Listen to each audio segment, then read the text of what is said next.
આદરણીય દાદી પ્રકાશમણીજી, જેનો 19મી પુણ્યતિથિ છે, એ નિમિત્તે વિશ્વ બંધુત્વની ભાવના લઈને એક તો સમગ્ર ભારતની અંદર રક્તદાન શિબિર યોજાઈ રહી છે. લગભગ 1 લાખ કરતાં પણ વધારે બોટલોને ભેગી કરવાનો સંકલ્પ છે. બધી જ જગ્યાએ એ બ્લડ ડોનેશન કેમ્પ, સાથે સાથે ભારતને સ્વર્ગ બનાવવા માટે, નિર્વ્યસની બનાવવા માટે નશા મુક્ત ભારત અભિયાન કોઈ પણ પ્રકારના નશાથી મુક્ત. આપણી પાસે સમય ઓછો છે, પણ નશાકારનો નાશ છે. આજે બધા જ દુનિયામાં જાણે છે, ભણેલા અભણ, નાના મોટા, એ નશો કરવાથી નુકસાન થાય છે. આપણે જાણીએ કે બીડી, સિગારેટ તો કોમન થઈ ગયું છે, પણ બીડી સિગારેટની સાથે સાથે વાઇન અથવા દારૂ અથવા ડ્રગ્સ, કેટલીક એવા વ્યસનો છે કે જે માનવના જીવનની અંદર નુકસાન કરે છે. આ વાતની બધાને ખબર છે. કોણ નથી જાણતું, પણ એ ભૂલી જાય છે કે હું મનુષ્ય છું. અને બધા પોતાને જાણે છે ખરા, આપણે કોણ છે? માનવ છે. માનવ અર્થાત સદા જાગ્રત અવસ્થા, અને એ મનુષ્ય આત્મા જેની જિંદગીની ખૂબ ખૂબ કિંમત છે, એ જ પોતે પોતાનું ભાન ભૂલીને એ નશાને અધીન થઈ જાય છે. અને નશાને, પડીકીને, તમાકુને, બીડીને, સિગારેટને, દારૂને, ડ્રગ્સને અધીન થઈ જાય છે. અને એના અધીન થવાને કારણે એનો પરિવાર પણ પાયમાલ થઈ જાય છે. ઘરની અંદર દુઃખ, અશાંતિ વધતી જાય છે. બાળકો પ્રત્યેનો પ્રેમ ઓછો થઈ જાય છે. પરિવારમાં સંબંધો તૂટતા જાય છે અને એનો જીવન એકદમ પાયમાલ થઈ જાય છે. ત્યારે વિચારવાની વાત છે કે જે ભારત દેશ આપણો દેવભૂમિ હતી, ભારત જે સ્વર્ગ હતું, જ્યાં ઈષ્ટ દેવી દેવતાઓ રહેતા હતા, નર નારાયણ અને નારી લક્ષ્મી હતા, એ ભારત દેશની અત્યારે હાલત જોઈએ તો આપણને ખબર પડે કે આપણે કઈ દિશામાં જઈ રહ્યા ને. વિચારવાની વાત છે કે આ કલયુગની અંદર ધીમે ધીમે કલેશ વધતો જાય છે. અને વધવાના કારણ વ્યસનો, વિકારો, ફેશનો, બુરી આદત અને કુરાદી રિવાજ,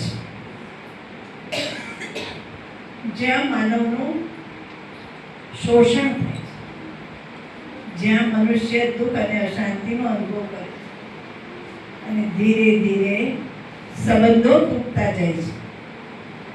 ત્યારે પરમાત્મા કહે છે કે આ બધા નશામાં નુકસાન છે. એક નશો એવો છે કે જે જીવનને ઉજ્જવળ કરે છે, એ છે નારાયણી નશો.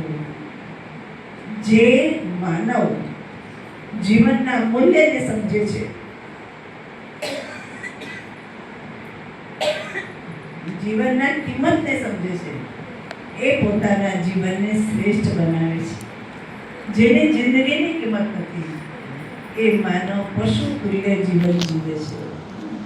પડીકી ખાધી, દાંત બગડ્યા, કેન્સર થયું, જડવાનું કેન્સર થયું, મોઢું આખું થયું, કેટલા બધા રોગો થાય છે, પણ છતાંય એની અજ્ઞાનતાનો પડદો ખોલતો નથી. ત્યારે કોઈ કોઈને દુઃખ આપતું નથી, સ્વયંને દુઃખ આપે છે. એટલે પરમાત્માની નજર ભારતવાસીઓ પર વિશેષ પડી છે કે સમગ્ર વિશ્વની અંદર ભારતવાસી એ સ્વર્ગ હતું, દેવભૂમિ હતું, એને પાછું કેવી રીતે લાવી શકે? કારણ કે ભારતવાસી પશ્ચિમના દેશોનું આંધળું અનુકરણ કરીને આપણે બધા નશામાં ઘેલા થઈ ગયા. એટલે કેટલીક જગ્યાએ તો બહેનો પણ નશા, બહેનો પણ સિગારેટ પીએ છે. મા બાપ જ એવા હોય તો કોઈનો માગ પડવાનો? નાના નાના બાળકો પાસે જ બીડી, સિગારેટ ને પડીકી મંગાવતા હોય છે. એ જ બાળકો જે કોણ માણસ છે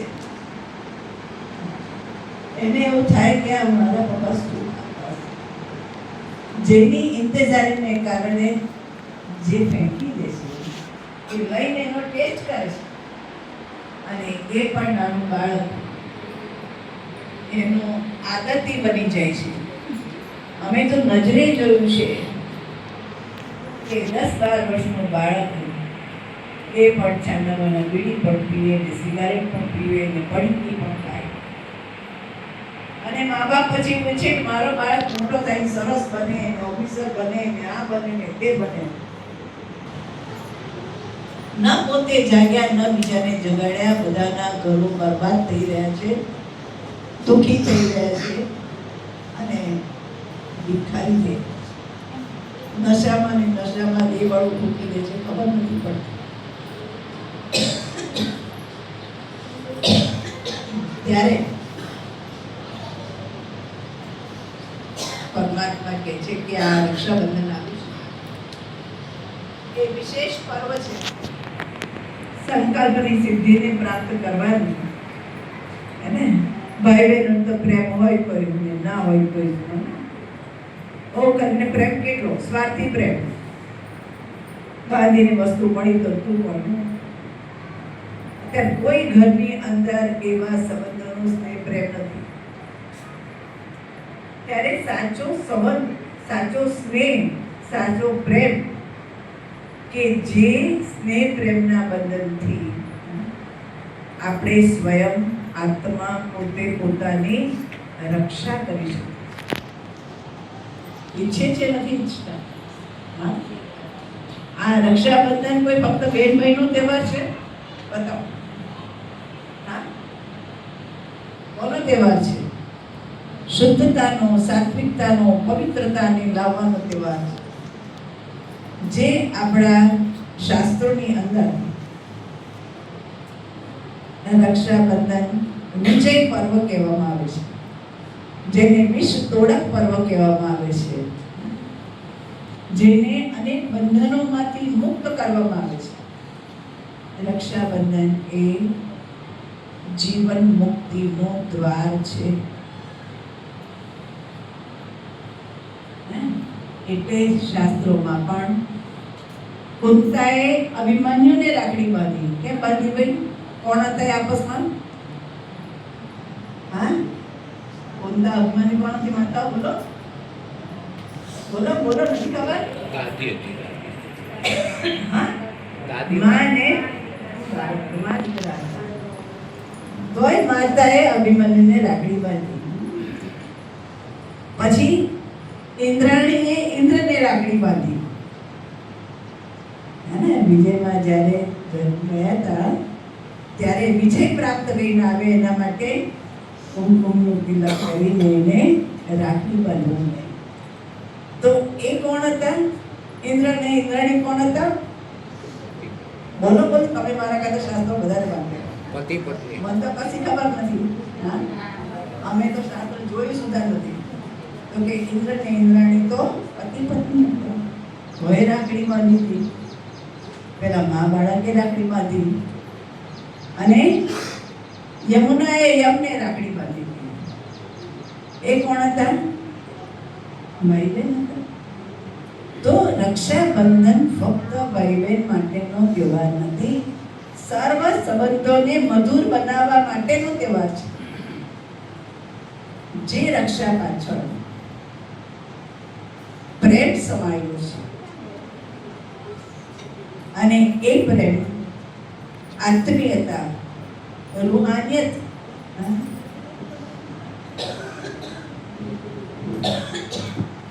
નિસ્વાર્થ પ્રેમ, અને એ પ્રેમ જ બેન ભાઈનું ને ભાઈ બહેનનું કલ્યાણ કરી શકે. ત્યારે આ વિશ્વવિદ્યાલયની અંદર ખૂબ દિલથી, પ્રેમથી આ તહેવાર મનાવવામાં આવે છે. પરમાત્મા કહે છે કે આ રક્ષા બાંધીને તમે રક્ષાનું કવચ ધારણ કરો, પવિત્ર બનો, શુદ્ધ બનો, સાત્વિક બનો, નિરોગી બનો અને તમારા મનના શુદ્ધ વાઇબ્રેશન બીજાને આપો. જે બંધન દ્વારા આપણે વિકારોના બંધનમાંથી મુક્ત થઈએ, વ્યસનના બંધનમાંથી મુક્ત થઈએ, વ્યર્થ સંબંધ બધા સાચા ઓછું નથી હોતું. સંબંધની શુદ્ધતા, સંબંધની સચ્ચાઈ, નિસ્વાર્થ પ્રેમ, જે બંધન પાછળ કોઈ પણ અપેક્ષા ન હોય. અત્યારે કેવો છે, એનો રાખડી બાંધે પછી કે ભાઈ શું આપશે, હે ને? તો મનની ભાવના દૂષિત થાય છે. અને એટલે આજે ભગવાન તો આપણો સર્વ સંબંધી છે. એને ભક્તિમાં કહીએ છીએ ત્વમેવ માતા પિતા ત્વમેવ બંધુશ્ચ સખા ત્વમેવ. એની સાથે આપણા સર્વ સંબંધ છે. તો બેન ને ભગવાન બેન બનીને આપણી આત્મારૂપી ભાઈઓને રાખડી બાંધવા માટે આવ્યા છે. કોણ આવ્યું છે? કોણ? સ્વયં ભગવાન. ક્યાં બાંધશે રાખડી? હાથ પર. બાબા કે છે મન, કે જે રાખડી બાંધવાથી આપણી આત્મા શુદ્ધ થાય છે. જે આત્મા શુદ્ધ બને તેનો બુદ્ધિઓ પરમાત્મા સાથે લાગી શકે. ભગવાન આજના દિવસે જ કહે છે પવિત્ર બનો, યોગી બનો, સુખ દો સુખ લો, ના દુઃખ દો ના દુઃખ લો. તો અચ્છા, ભગવાન આપણા બેન કરીને આવે તો આપણે ભગવાનને શું આપીશું? બોલો. ભાઈઓ બોલે ને બહેનો બોલે.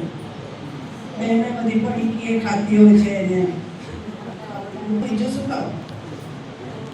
હા, મસાલા, તમાકુ, એ આપણી નવી મૂર્ખતા છે.